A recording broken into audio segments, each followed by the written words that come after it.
Assalamualaikum warahmatullahi wabarakatuh. Salam sejahtera untuk kita semua. Om Swastiastu, Namo Buddhaya. Salam kebajikan, rahayu, sampurasun, karena banyak orang Bandung di sini. Yang saya hormati pimpinan dan anggota Komisi 6 DPR RI, yang saya hormati Dirut Bio Farma sebagai holding dari farmasi BUMN, Dirut Kimia Farma, Dirut Indofarma, dan semua jajaran yang hadir. Saya Rike Diah Pitaloka, Pak, salam kenal. Daerah pemilihan saya Karawang, Bekasi, dan Purwakarta. Ada beberapa catatan yang ingin saya sampaikan. Pertama, sebetulnya bisnis atau industri farmasi ini adalah sesuatu yang sangat penting ya, karena masuk di dalam bidang kesehatan, dan kesehatan saat ini bukan hanya sekedar tentang orang sakit, tetapi pandemi COVID memperlihatkan kepada kita dan mengajarkan kepada kita bahwa masalah kesehatan ini adalah persoalan juga keselamatan, pertahanan, dan kedaulatan negara. Sehingga keberadaan industri farmasi khususnya BUMN menjadi sangat penting di dalam pertahanan dan kedaulatan negara kita. Kemudian saya kebetulan inisiator Undang-Undang BPJS, Pak. Jadi ketika BPJS itu kami perjuangkan, itu kami sangat sadar betul bahwa bukan hanya membuka akses masyarakat terhadap pelayanan kesehatan, tetapi juga terhadap obat. Sehingga betul sekali tadi yang disampaikan oleh Ibu Ketua Komisi 6 bahwa pasar itu ada, begitu. Pasar itu ada, namun kemudian industrinya ini setelah BPJS dibentuk dan ada BPJS Kesehatan, menurut kami ini tidak seimbang dengan bagaimana industri farmasi di dalam negeri. Beberapa pemberitaan memperlihatkan bahwa 90% industri farmasi di dalam negeri bahan baku obatnya masih import, begitu.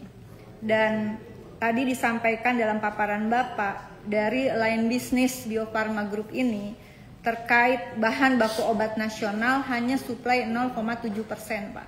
Sehingga ini juga mohon dijelaskan bahan baku obat apa saja yang dipersiapkan oleh Bio Farma Group dan apa kendalanya, begitu.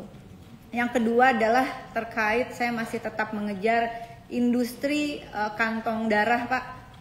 Industri kantong darah itu kita masih saja import ya, sama dengan industri bahan baku obat import dari China dan India. Dan untuk kantong darah masih saja import dari India. Apakah kita tidak sanggup, begitu? Karena ini berbahaya sekali, Pak. Darahnya gratis, tetapi orang harus bayar karena si kantong darah harus beli. Dan kemudian kita tidak tahu pada perkembangannya ada hal-hal lain di dalam proxy war seperti ini. Ketika itu tidak diproduksi dalam negeri, saya kira juga persoalan keselamatan pengguna kantong darah untuk transfusi itu menjadi penting. Sehingga saya tetap pada posisi mendorong Bio Farma Group untuk mengembangkan bahan baku obat secara serius dan juga kantung darah. Kendalanya apa, Pak? Kesulitannya apa? Mari kita bicarakan dan cari solusi bersama. Kemudian yang kedua, sepakat dengan teman-teman lain, di dalam pemaparan ini saya kira Pak Sadik saya yakin sudah cukup bekerja keras ya. Tetapi tentu saja kami Komisi 6 membutuhkan data yang lebih komprehensif tentang persoalan-persoalan yang ada. Tadi sudah disampaikan beberapa hal, saya ingin menegaskan beberapa masalah. Pertama adalah mengenai PT Kimia Farma. 431 outlet, 67 lab mandiri, 346 klinik, begitu. Dan kemudian ada 1054 outlet dan 513 melayani BPJS. Kenapa hanya 513 yang melayani BPJS? Apa kendalanya? Sampaikan, Pak. Karena ini pangsa pasar yang besar, begitu. Dan kemudian juga ada persoalan di Kimia Farma Apotek yang disampaikan oleh Direktur Keuangan dan Manajemen Risiko Kimia Farma, Ibu Lina Sari. Kimia Farma mengalami kerugian sebesar 1,82 triliun pada tahun 2023. Ini membengkak yang 2022 126 miliar dan 2023 1,82 triliun dengan indikasinya adanya pelanggaran integritas penyediaan data laporan keuangan, dugaan penyelewengan data, penggelembungan keuangan Kimia Farma. Sampai mana ini kasus ini, Bapak? Kalau saya baca ini pemberitaan 25 Juni 2024 masih dalam audit paling cepat Agustus 2024 dan sekarang sudah bulan Mei 2025, pasti sudah ada hasil auditnya. Yang seperti ini yang perlu disampaikan di Komisi 6. Apa penyebabnya? Apa solusinya? Sehingga menjadi bagian dari roadmap BUMN Farmasi termasuk juga dalam persiapan transisi ke Danantara. Kemudian itu catatan pertama, mohon nanti dijelaskan terkait 20 Mei 2024 BPK menyerahkan laporan hasil pemeriksaan investigatif atas pengelolaan keuangan PT Indofarma Tbk tahun 2020 sampai dengan 2023 kepada Jaksa Agung di Kejaksaan Agung Republik Indonesia. Hasil pemeriksaan kepatuhan atas pengelolaan pendapatan beban kegiatan investasi 2020 sampai dengan semester 1 2023 pada PT Indofarma dan anak perusahaan dan instansi berdasarkan hasil pemeriksaan investigatif BPK itu ada akibat kerugian negara dan anak perusahaan sebesar 371 miliar 834 juta 530.652 rupiah. Nah ini kalau Indofarma saya pegang sih beberapa kasusnya tadi soal pinjol lah itu yang saya ngotot banget tahun lalu Pak ya. Udah gila apa? Pinjol tadi betul tadi Mas. Pinjol dengan menggunakan data karyawan begitu. Tapi di luar itu semua konstruksi terakhirnya adalah saya sampaikan karena Bapak tidak menyampaikan bahwa hasil bagaimana PKPU mencoba menjembatani untuk menyelesaikan berbagai piutang yang dilakukan oleh Indofarma sejak 30 Mei 2024 lalu kemudian masuk proposal perdamaian 12 kreditor separatis menolak, 12 kreditor konkuren menolak dan berdasarkan pasal 281 ayat 1 Undang-Undang Nomor 37 tahun 2004 tentang kepailitan dan PKPU pada 10 Februari 2025 baru beberapa bulan lalu di Pengadilan Niaga PN Jakarta Pusat dinyatakan debitor PT Indofarma Global Medica berada dalam keadaan pailit dengan segala upaya hukumnya. Jadi kondisinya sudah pailit, ini tadi tidak disampaikan oleh Bapak. Sampaikan Pak, keadaannya pailit. Dengan piutang 495 miliar 984 juta 315.836 rupiah dengan tunggakan gaji pada bulan Juni 2024 31,88 miliar dan tunggakan Maret 2025 menjadi 98 miliar. Dan saya mendengar kabar, mohon nanti dijelaskan, Indofarma atas status kepailitan ini akan menjual aset senilai 306,3 miliar ya. Dan kemudian menurut kami ini perlu dijelaskan karena kita menerima ya teman-teman anggota ini laporan juga terhadap BUMN lain yang karya dan sekarang adalah Indofarma. Bagaimana posisi penjualan aset yang akan dilakukan terhadap asetnya Indofarma dan menjadi catatan, mohon dicatat ini Bapak. Ya. Ada keputusan Mahkamah Konstitusi, sekretariat jangan lupa lagi. Keputusan Mahkamah Konstitusi PKPU nomor 67 garing PUU strip 9 Romawi garing 2013 tentang urutan peringkat yang didahulukan oleh kreditur. Pertama adalah gaji, ini kayaknya dari karyawan Indofarma, sebentar saya matikan dulu. Minta disuarakan, siap, tunggu sabar ya. Nah, pertama adalah gaji terutang karyawan, putusan MK nih, putusan MK. Jadi tidak boleh dilanggar, sudah final and binding. Gaji terutang karyawan urutan pertama, kedua kewajiban tagih pajak, ketiga separatis, keempat hak pesangon atau hak karyawan lainnya, kelima preference yaitu tagihan hak negara seperti pajak BUMN.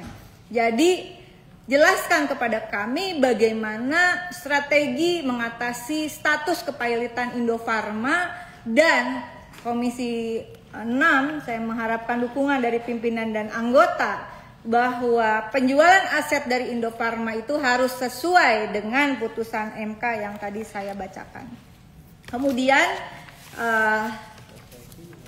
yang terakhir adalah tanggal 5 Desember 2023, saya kembali, ini tadi Pak Kawendra minta saya lebih perjelas terhadap putusan dari bukan putusan, ikhtisar hasil pemeriksaan semester 1 tahun 2023 terhadap Bio Farma. Target penjualan vaksin gotong royong untuk COVID-19 7,5 juta dosis oleh PT Bio Farma tidak tercapai karena adanya perubahan kebijakan vaksin gratis. 30 November 2022 terdapat FGR yang belum terdistribusi sebanyak 3.208.542 dosis dengan nilai sebesar 525,18 miliar, hampir melewati batas kadaluarsa di tahun 2023. Nah, BPK menilai ada potensi kerugian minimal sebesar 525,18 miliar. Sampai mana ini tadi betul sekali bahwa saya baca di beberapa pemberitaan pihak Bio Farma mengatakan itu kan laporan 2022 sudah terdistribusi sebetulnya sebelum habis masa kadaluarsa. Apakah 3.208.542 dosis itu sudah didistribusikan sebelum melewati tenggat kadaluarsanya begitu di tahun 2023? Apakah sudah terdistribusi semua atau masih sisa begitu? Sudah. Nah, kedistribusikannya itu kemana, Bapak? Dan bagaimana sistemnya? Apakah itu gratis atau kemudian itu ada penjualan begitu? Karena vaksin yang didistribusikan oleh Bio Farma berjenis Sinopharm, betul Pak? Ketentuannya untuk setiap penyuntikan perusahaan dikenakan biaya Rp188.984. Koreksi jika data yang saya kumpulkan dari pemberitaan ini kurang tepat begitu. Artinya kita juga harus berhitung, betul kata teman-teman tadi. Ketika itu dijual vaksinnya dalam tanda kutip, maka sekian juta vaksin disuntikan kepada tentu satu orang satu suntikan Pak ya. Satu suntikan kali 188.000.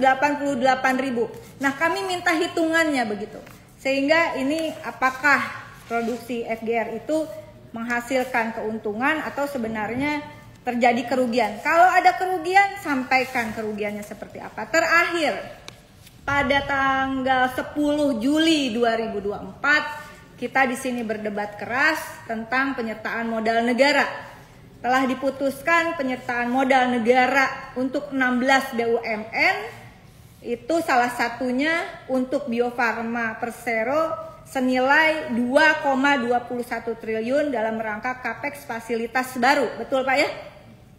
Nah, sampaikan kepada kami bagaimana perkembangan PMN 2,21 triliun itu. Sudah keluarkah uangnya? Belum keluar uangnya? Sampaikan. Kalau belum, sampaikan. Dan apakah ini kan ada perang tarif dan segala macam yang mengakibatkan fluktuasi nilai tukar itu juga menjadi berkembang. Hasil dari analisis terhadap tarif, Bapak, saya senang banget ketika industri farmasi juga memikirkan soal tarif tadi. Karena akan berpengaruh hitungan terhadap kebutuhan untuk 2,21 triliun itu dengan angka nilai tukar rupiah ke dolar itu tidak sama dengan sekarang. Apakah ini akan ada perubahan terhadap, tadi Bapak bilang butuh permodalan begitu. Nah, ini sampaikanlah dengan jelas kepada kami. Dan yang terakhir Pak, dari tadi terakhir, sekali lagi titip Pak, hak-hak pekerja. baik di Kimia Farma, Indofarma khususnya. Harus ini untuk seluruh besti-besti yang lagi nonton karyawan Indofarma, kita doakan agar para direksi Bio Farma Group ini betul-betul bisa membayarkan apa yang menjadi hak karyawan Indofarma, dan juga alert untuk Kimia Farma, kerugian cukup besar saya kira, tidak main-main, sehingga tidak mudah, tetapi sebetulnya bahan baku Pak, bahan baku sebenarnya Indonesia punya, pasar kita punya. Industri farmasi itu harusnya bisa kuat di tanah air karena segala resources yang ada di Indonesia terkait farmasi dan obat-obatan ini juga cukup besar. Demikian, mohon maaf kalau terlalu panjang. Pimpinan Mbak Anggi, oh sudah bukan Mbak Anggi. Oke. Terima kasih. Selamat berjuang Pak. Dibuka yang ini, mau kalau saya sih, ini Pak nggak ada apa-apanya paparan Bapak. Sampaikan Pak yang tadi saya sampaikan, ini kondisi seperti ini, kami butuh dukungan ini. Bagaimana solusinya seperti itu. Mudah-mudahan ke depan ada presentasi yang lebih komprehensif. Namun saya lihat Bapak sudah lebih kurus, nggak tahu diet atau diet batin ya. Tapi mudah-mudahan industri farmasi kita bisa lebih bangkit lagi. Terima kasih. Wallahul muwaffiq ila aqwamit thoriq. Wassalamualaikum warahmatullahi wabarakatuh. Waalaikumsalam. Terima kasih Teh Rike, mohon maaf saya duduk di sini. Jadi pemeran pengganti sementara Pak, karena ada yang kita bisa mundurkan. Terus ke sebelah kiri langsung banyak. Senyum dulu dong. Ida Nurlaila, silakan Bu. Pak Ketua senyum. Assalamualaikum warahmatullahi wabarakatuh. Terima kasih Bapak Ketua cadangan ya, Bapak Doni yang cukup ganteng dan menyegarkan ya. Hari ini walaupun udah sore, untuk tapi karyawan semangat Indofarma, untuk Bio melakukan evaluasi. Farma dan Kemudian juga yang saya Indofarma. hormati, ini Mari kita kawal bersama. Direktur Utama PT Bio Jika Farma ada yang ingin Persero, disampaikan ke Bapak Komisi Sadiq 6, Akasa, segera yang mengajukan sebagai, surat untuk audiensi dengan Direktur Komisi 6 Sumhordi. DPR RI di Nusantara 1. Beliau adalah seorang Terima profesional kasih. Bapak. Terima kasih panjang umur Pak untuk menguatkan Indonesia di bidang farmasi. Ya, kemudian juga yang saya hormati dengan sumber yang lainnya dari PT Kimia Farma dan Bio Farma. Semangat Mengingat Indonesia. waktu Pak, saya tidak akan banyak bicara.